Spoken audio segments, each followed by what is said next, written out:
사라의 순복, 사라의 순복. 사라는 누구냐? 아브라함의 아내입니다. 또 아브라함은 누구냐? 사라의 남편입니다. 우리는 아브라함의 순종이라는 말을 많이 하는데 오늘은 사라의 순복 그랬습니다. 사라의 순복 그랬습니다. 아브라함이 순종해서 복을 받았다면 사라는 순복해서 복을 받았습니다. 세상 모르는 사람이 바라는 것이 있습니다. 그게 무엇일까? 복입니다. 복 싫은 사람 손 들어보세요. 한 사람도 없네. 우리가 사람들만 복을 좋아하시는 것이 아니라 좋아하는 것이 아니라 하나님도 복을 좋아하세요. 왜요?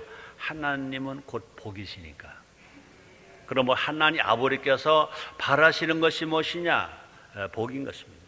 그러면 하나님 마음과 우리의 소원이 일치하는 것이 뭐냐? 복인 것입니다. 우리가 복 받아서 행복하게 사는 것, 그것이 뭐냐? 하나님 아버지가 원하시는 것이고 우리의 소원이 그런 것입니다. 그럼 우리는 당연히 복을 받아서 행복하게 살아야 될 것입니다. 자, 그런데 안타깝게도 현실은 그렇지 않다는 것입니다. 그 이유가 뭘까? 크게 두 가지 이유가 있습니다. 첫째는 복에 대한 오해. 뭐가 복이냐? 이 뭐가 복이냐? 이것이 사람들은 오해하고 있다는 것입니다. 이 사람들은요, 복하면 복이 뭐냐? 물질. 복이 뭐냐? 명예, 권세, 건강, 아름다움. 그러니까 복이 뭐냐? 보이는 것으로 생각합니다. 근데 성경은 뭐가 복이냐? 성경은 뭐가 복이냐? 하나님이 복이라고 하시는 겁니다. 따라서 하나님이 복이시다. 시편 16편 2절입니다. 시편 기자가 이렇게 말합니다. 내가 여호와께 아뢰되 주는 나의 주시오니 주 밖에는 나의 복이 없다 하였나이다. 주님 밖에는 복이 없다는 것입니다. 그러므로 주님이 복이라는 겁니다. 하나님이 복이라는 것입니다. 그러므로 사람들의 복 받으려면 어떻게 해야 될까? 하나님과 가까워야 할 것입니다. 하나님과 친해져야 할 것입니다. 우리가 어떻게 해야 하나님과 가까워질 수 있느냐? 어떻게 하나님과 친해질 수 있느냐? 예수를 믿으면 하나님과 가까워지고 예수를 믿으면 하나님께로 갈 수 있는 줄 믿습니다. 그 예수님 말씀하십니다. 나는 길이요 진리요 생명이니 나로 말미암지 아버지께 올 자가 없느니라 그랬습니다. 그래서 시편 기자가 말합니다. 시편 73편 28절에 하나님께 가까이 함이 내가 복이라. 내가 주 여호와를 나의 피난처로 삼아 주의 모든 행사를 전파하리다. 그러니까 주님께 가까이 함이 내게 복이라 그랬습니다. 하나님과 가까이 함이 내게 복이라 그랬습니다. 오늘 우리는요, 하나님 성전에 이제 세상적으로 말은 말복이 지나고 며칠 되고 지금 어제 날씨도 전국에서 금년 여름 중에 제일 뜨거웠더라고요. 덜 더웠더라고요. 어제에 이어서 오늘 그렇게 더워요. 그렇게 더움에도 불구하고 주일날 강으로 바다로 산으로 등산으로 가지 아니하고 하나님의 성전으로 올라온 여러분들은, 나와 여러분들은 하나님께 가까이 하려고 하나님 성전으로 올라와서 하나님을 찬양하고 하나님을 예배하고 하나님 말씀을 듣고 하나님께 가까이 하고 있는 줄 믿습니다. 그러므로 여러분과 저는 뭐가 복인지 아는 사람들입니다. 세상 사람들은 다시 말합니다. 물질과 명예와 건강과 아름다움이 복으로 하지만 그러나 우리는요, 하나님이 복이라. 한번 따라 하시겠습니다. 하나님이 복이시다. 아멘. 또 둘째로 잘못된 방법으로 복을 얻으려 하기 때문에 그렇게 하나님 원하심에도 불구하고 우리가 그렇게 소원함에도 불구하고 복을 못 받는다는 것입니다. 사람들은요, 복을 아주 빼앗으려고 해요. 사람들은요, 복을 아주 쟁취하려고 해요. 그래서 복을 받으려고 경쟁을 하고요, 또 복을 받으려고요, 불법을 저지르기도 하고요, 또 복을 받기 위해서요, 다른 사람들을 이겨야, 다른 사람들을 망하게 해야, 다른 사람들에게 피해를 주고 다른 사람 죽게 해야 내가 복을 얻을 것이라고 생각합니다. 이런 것들은 다 잘못된 생각인 것입니다. 성경적 방법은요, 성경적 방법 그런 게 아니라는 겁니다. 성경적 방법은 어떻게 복을 받느냐? 아브라함은 순종해서 복 받았다면 사라가 우리에게 가르쳐준 삶을 통해서 보여주는 것은 뭐냐? 순복이라고. 순복. 한번 따라 하실래요? 순종, 순복. 사라의 남편 아브라함은요 순종해서 복 받았다면 사라는요 순복해서 복 받았다는 것입니다. 자, 순복이 뭘까? 순복이 뭘까? 여러분 집에 가셔서 국어사전 찾아보세요. 이렇게 기록되어 있을 것입니다. 순순히 잘 따라가는 것, 순순히 잘 따르는 것, 이것이 순복이라는 것입니다. 그러므로 우리가 정말로 하나님의 복을 많이 받으려면 우리가 하나님의 말씀에 순순히 따라가는 것, 예수님의 명령에 순순히 따라가는 것, 이것이 뭐냐? 하나님의 복 받는 길이고 하나님 가까이 가는 길이는 것입니다. 그러므로 우리는요 순복하는 자가 되는 것입니다. 하나님 아버지 말씀에 순복합니다. 그래서 시편 1편 1절 2절에 이렇게 기록되었습니다.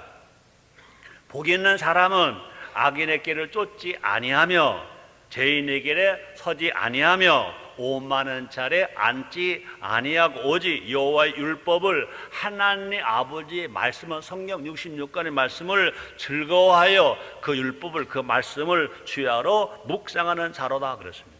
그러므로 순복해야 복받고 행복해진다. 한번 따라 하시겠습니다. 순복해야 복받고 행복해진다. 그렇습니다. 근데 안타깝게도 많은 사람들은요, 우리들은요, 내 식대로 살면서 복받길 원합니다. 내 뜻대로 행하면서 행복하길 원한다는 것입니다. 자기 마음도 해놓고 왜 복 안 주십니까? 하고 하나님을 원망하기도 하고 조상을 탓하기도 한다는 것입니다.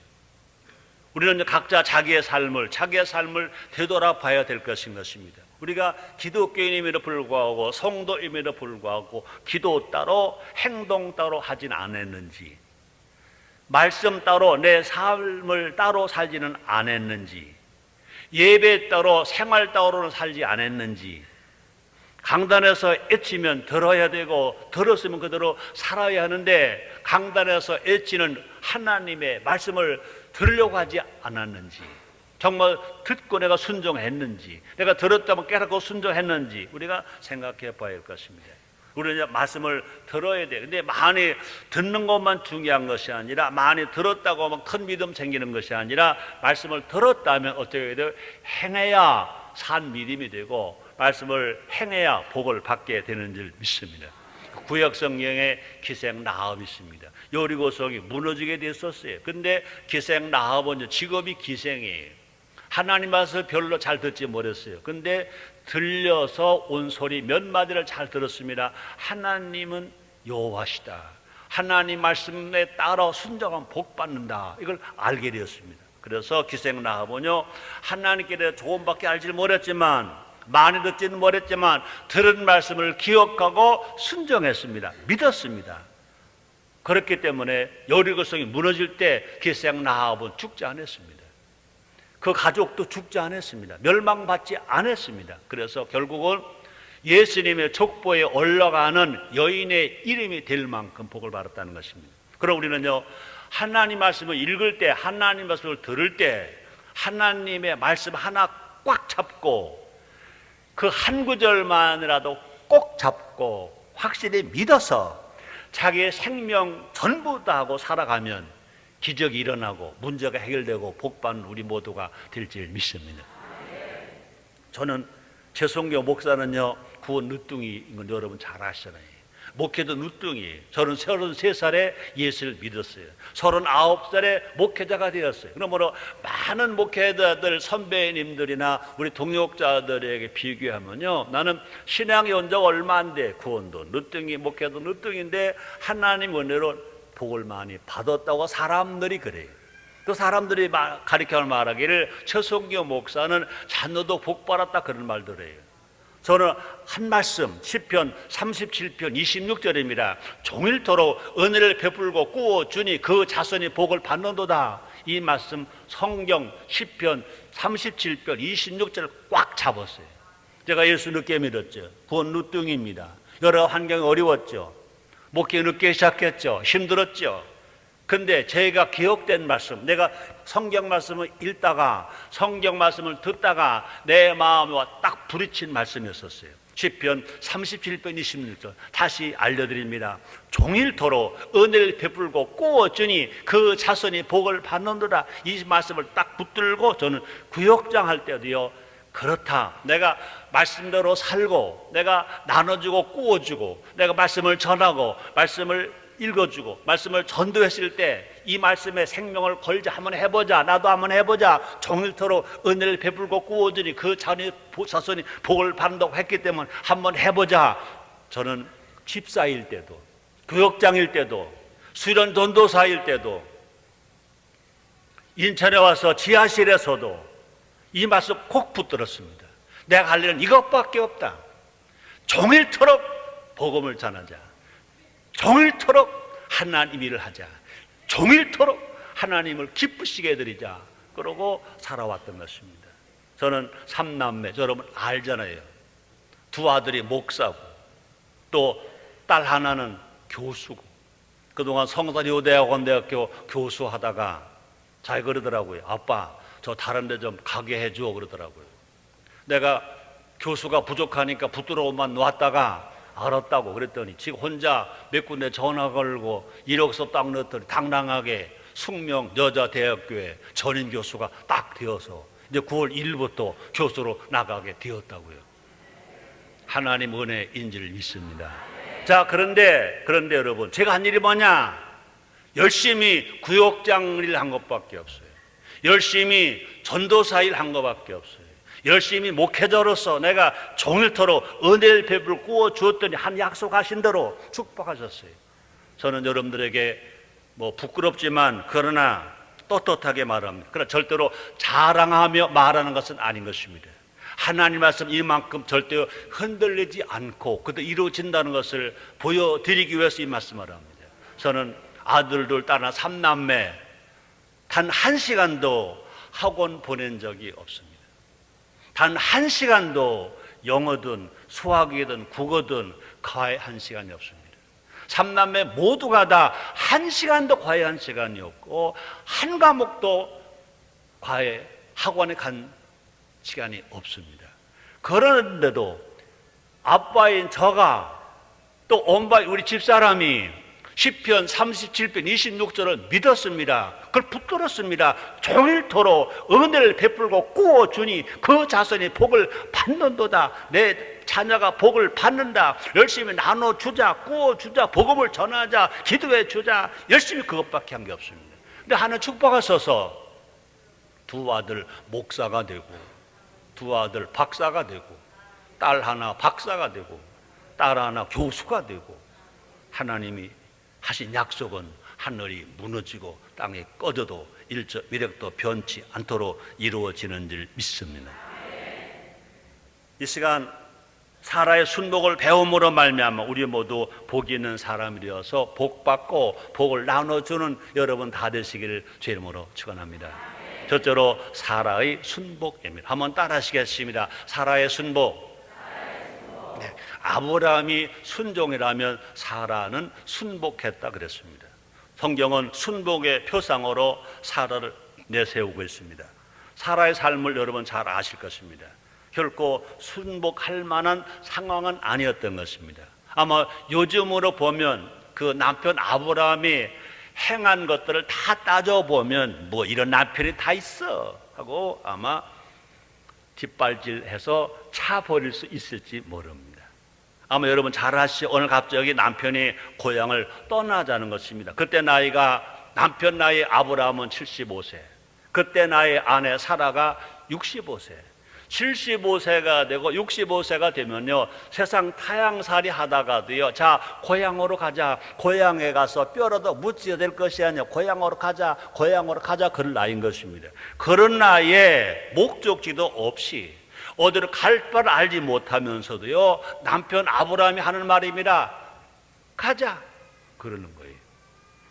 그런 나이에 떠나자고 가족회의 한 것이 없어요. 남편 아브라함이 아내 사라에게 상의한 것도 없어요. 그냥 가자는 거예요. 그냥 가자는 거예요. 지금처럼 여러분 짐을 싣고 갈 수 있는 좋은 교통편이 있는 것도 아니에요. 또 지금처럼 여행의 안전이 보장된 때도 아니에요.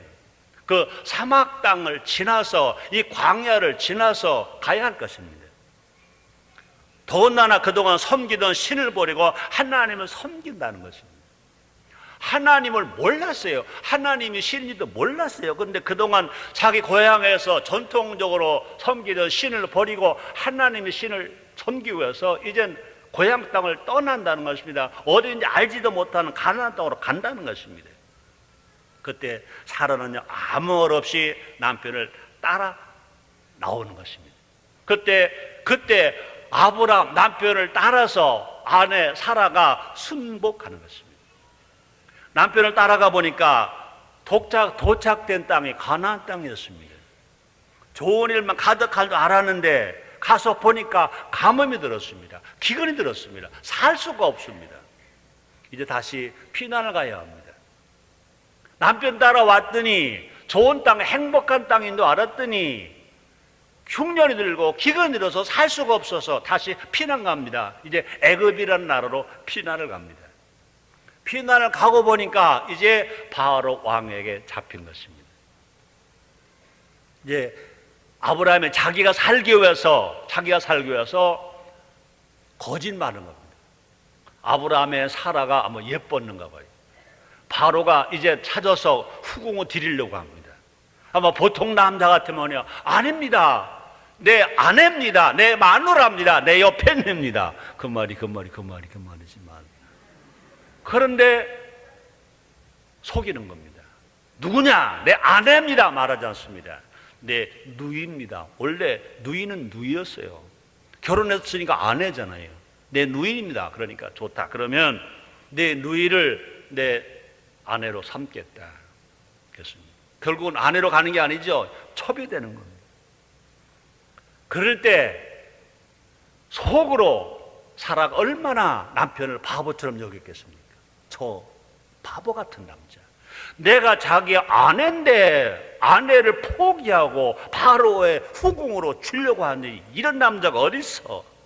아마 무시할 수도 있을 것입니다. 아마 얕볼 수도 있을 것입니다. 바가지를 긁을 수도 있었을 것입니다. 그러나 자기 남편 아브라함이 하는 일에 그대로 둡니다.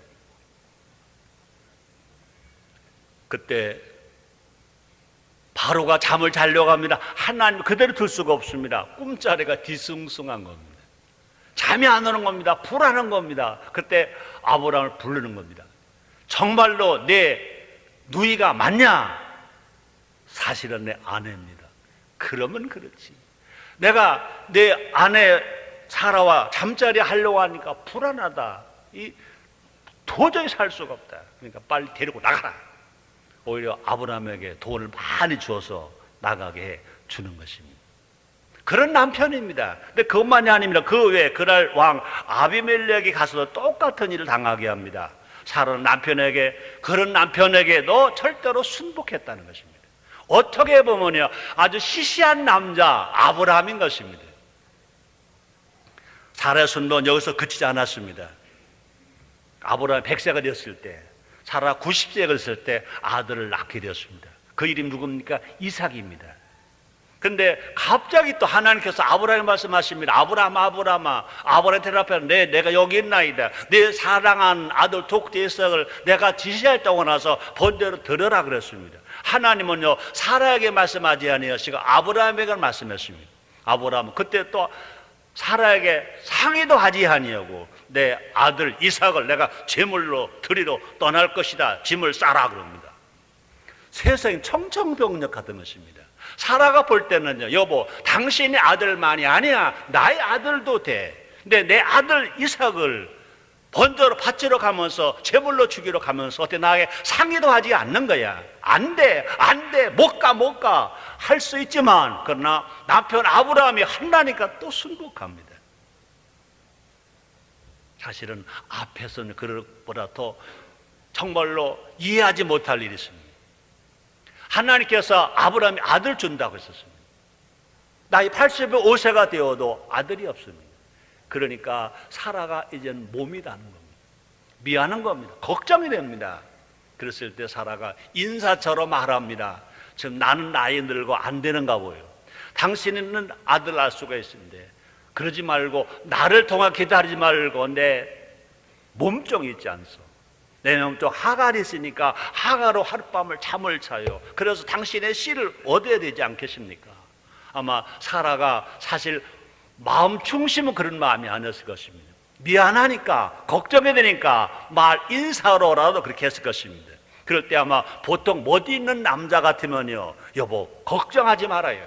하나님 주신다고 하셨으니까 분명히 당신과 나의 몸을 통해서 아들 준다 하셨으니까 기다리십시다. 그럼 얼마나 좋겠어요. 근데 요때다 그러고 그 아내 말 떨어지자마자 알았습니다 그러고 한밤을 잤어요. 그때 아내 사라가 볼 때 남편이 나쁜 다웠겠냐고요? 한번 생각 좀 해봐요. 그 얼마나 속상했겠어요. 그런 약점이 많은 남편, 단점이 많은 남편, 존경할 것이 하나도 없는 남편입니다. 그럼에도 불구하고 사라는요, 남편이 하는 일마다 다 믿었어요. 남편이 하는 일마다 다 순복했다 그랬습니다. 그냥 순복할 정도가 아니라 오늘 말씀해 보니까 그런 남편을 가리켜 뭐라고 말합니까? 주. 오직 예수님이 구세주가 주이신데 사라는 그 남편을 보고 주라고 말합니다. 볼까요? 베드로전서 3장 6절 말씀이십니다. 사라가 아브라함을 주로 칭하여 복종한 것 같이 너희도 선행하고 아무 두려움에 놀라지 아니함으로 그의 딸이 되었느니라. 그런 남편을 사라는요 주 그랬어요.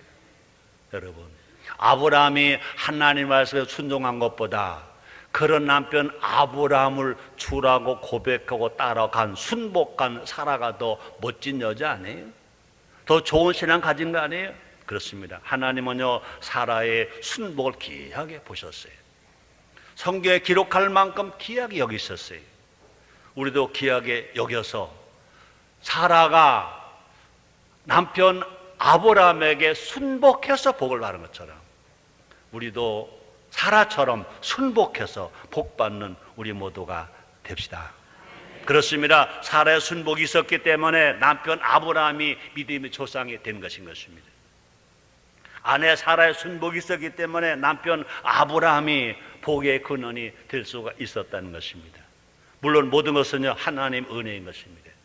은혜의 폭포수가 쏟아질 때 사라는요 은혜의 물줄기를 거스르지 않았다는 것입니다. 남편을 반대하지 않았다는 것입니다. 남편에게 끝까지 순복함으로 하나님께 순복한 게 될 것이고 하나님께 복을 받았다는 것입니다.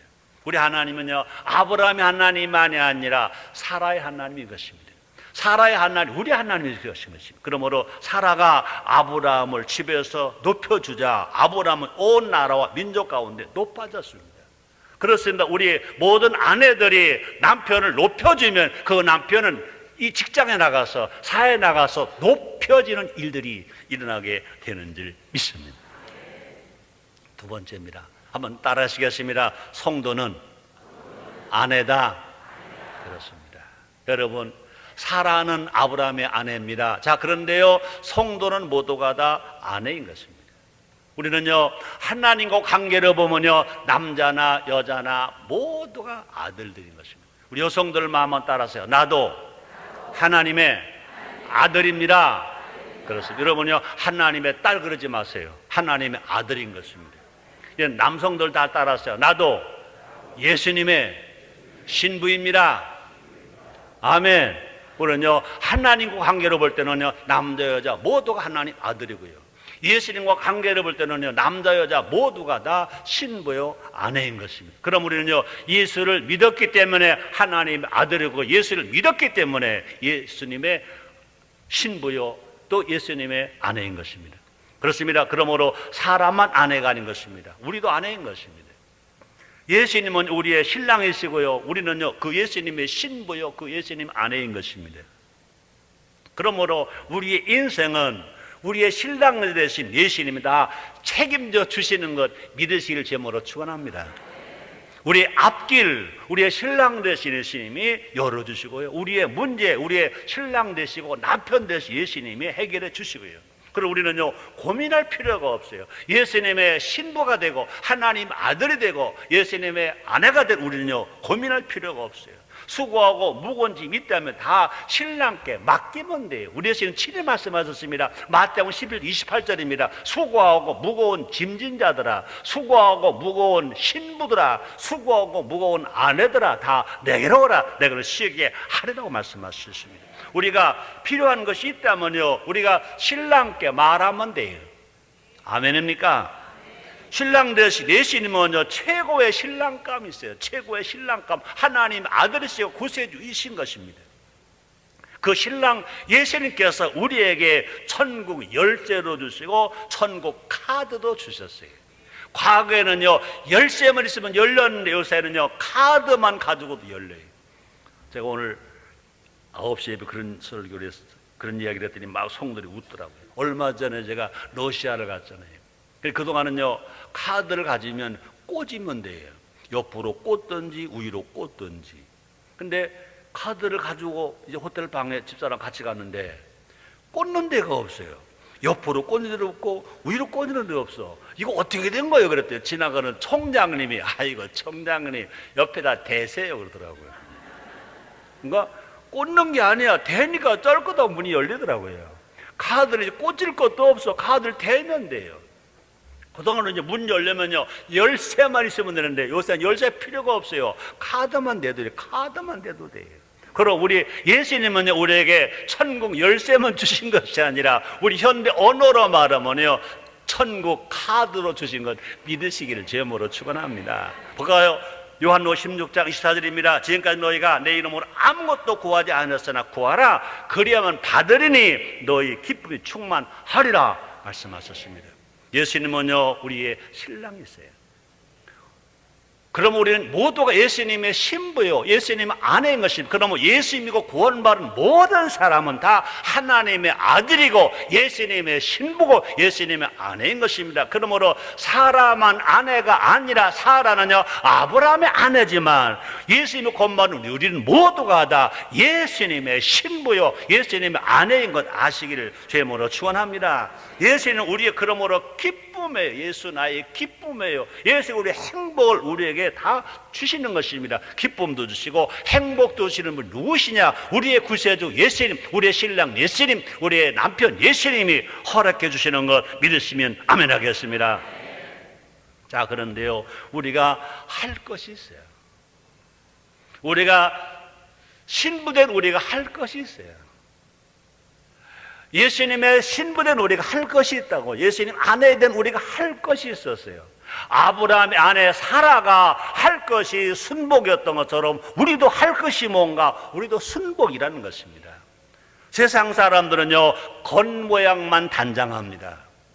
근데 천국의 아들들은요 속을 단장합니다. 베드로전서 3장 3절로 4절입니다. 너희 단장은 이 세상 사람들을 말하는 겁니다. 너희 단장은 머리를 꾸미고 금을 차고 아름다운 옷을 입는 외모를 하지 말고 오직 마음에 숨은 사람을 온유하고 단정한 심령에 썩지 않을 것으로 하라. 이는 하나님 앞에 값진 것이니라 그랬습니다.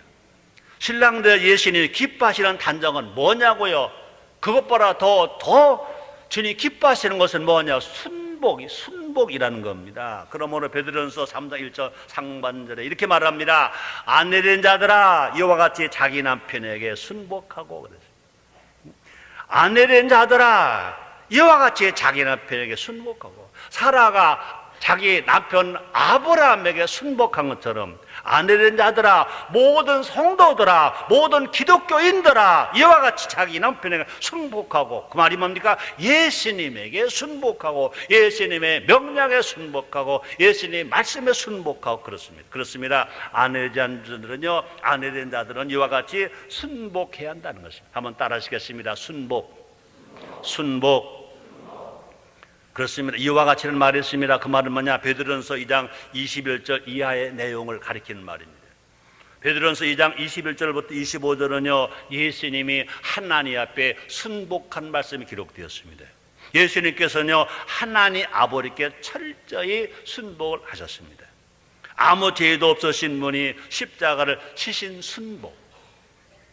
그렇습니다. 그래서 베드로전서 2장 21절 이렇게 말씀합니다. 이를 위하여 너희가 부르심을 입었으니 그리스도도 너희를 위하여 고난을 받으사 너희에게 본을 끼쳐 그 자체를 따라오게 하려 하셨느니라 그랬습니다. 그다음에 베드로전서 2장 24절 상반절 이렇게 말합니다. 친히 나무에 달려 그 몸으로 우리 죄를 담당하셨으니 아무 죄도 없으신 예수님이 하나님 말씀을 이루어드리기 위해서 우리를 구원하시기 위해 그렇게 매맞으시고 가시관 쓰시고 십자가를 지시고 양서왕벌의 모습을 박히시고 십자가에 죽으셨습니다. 이것이 뭐냐? 하나님 앞에 예수님이 순복을 하셨습니다. 사라가 아브라함 남편에게 순복한 것처럼 우리의 순복도 이와 같아야 된다는 것입니다. 예수님이 가자 하시면 가야 해. 예수님이 오라 하시면 또 따라가야 돼. 예수님이 발을 씻기셨으면 우리도 발을 씻겨야 돼. 예수님이 정직하게 살자고 하시면 정직하게 살아야 돼. 예수님이 우리 교회에게 준 7대 사명 아시죠? 하나님 아버지를 섬겨라, 부모 어른 스승 공경하라, 어린이 청소년 제자 사랑하라, 가족끼리 사랑하라, 나라와 국민이 사랑하라, 인간이 자연을 사랑하라, 없는 사람 있는 사람이 서로 아껴주고 도와주며 베풀어주며 나눠주며 사랑하라. 7대 사명입니다. 그러므로 예수님의 삶과 말씀을 그대로 따라가는 것. 그래서 요한복음 13장 15절 이렇게 말씀하십니다. 내가 너에게 행한 것 같이 너희도 행하게 하려 하여 본을 보였노라. 이것이 뭐냐? 예수님께 성도가 해야 할 순복이라는 것입니다. 안타깝게도 사람들은 변명합니다. 힘들어요. 어려워요. 그때는 그렇죠. 지금은 세상이 달라졌잖아요. 근데 하나님은요, 어제나 오늘이나 영원토록 동일하십니다. 그러면요, 아멘. 그래요. 아멘. 잘해요. 잘했어요. 여러분, 우리가 만약에 하나님 앞에, 신랑 예수님 앞에 순복하지 못한다면 마치 뭐와 같으냐? 복을 차버리는 것과 같은 것입니다. 요한복음 13장 17절입니다. 너희가 이것을 알고 행하면 복이 있으리라. 이것을 알고 행하면 복이 있으리라. 순복하면 복이 있으리라. 그러므로 남편의 행복은 아내예요. 아내의 행복은 남편이고요. 남편과 한 몸을 이루어 함께 가는 것이 아내의 행복이고요. 우리는 신랑 되신 예수님을 따라가는 겁니다. 주님 따라가는 겁니다. 예수님이 가자는 대로 가면, 예수님이 하자는 대로 하면 거기에는 행복이 있습니다. 건강이 있습니다. 치료가 있습니다. 복이 있습니다. 그러므로 세 번째입니다. 결론입니다. 따라합시다. 순복은 복이다. 아멘. 그렇습니다. 세상에 가장 행복하는 어떤 아내일까? 잘 들어보고 대답해 보세요. 1번, 남편이 돈 잘 벌어라 준다. 2번, 아이들이 인류대학에 다닌다. 3번, 시부모님이 큰 유산을 남겨주었다. 4번, 시간이 흐를수록 남편이 존경스러워지고 사랑스러워진다. 1번, 2번, 3번, 4번 중에 여러분들은 몇 번이라고 생각합니까? 4번? 4번? 입에 침 발랐냐?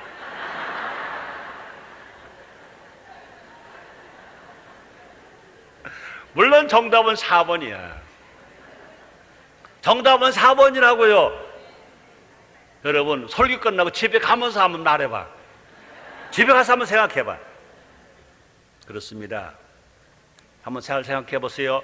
연애할 때보다 신혼 때 남편이 더 사랑스러워진다.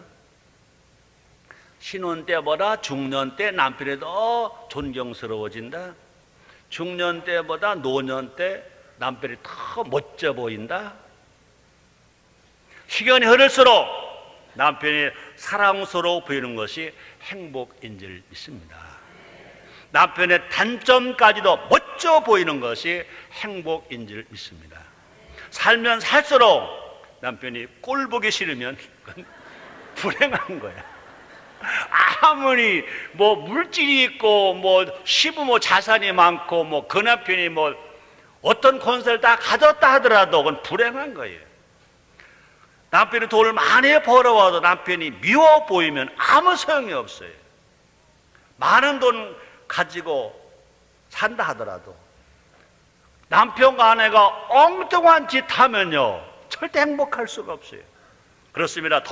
돈보다 더 중요한 것은 부부 사이의 사랑과 존경일 줄 믿습니다. 따라합시다. 우리 남편은, 우리 아내는, 우리는 서로 사랑한다, 존경한다. 아멘. 그런 가정 다 되시길 주님으로 축원합니다. 그렇습니다. 서로 사랑하고 존경하는 것은요 이것이 내 힘으로 안 돼. 힘으로 안 되고 능으로 안 되되 여호와 신으로 되느니라. 인간은요 살면 살수록 점점 결점만 보여요. 남과 비교해서 부족한 것만 자꾸 들추게 돼요. 자, 그러나 성령이 도우시면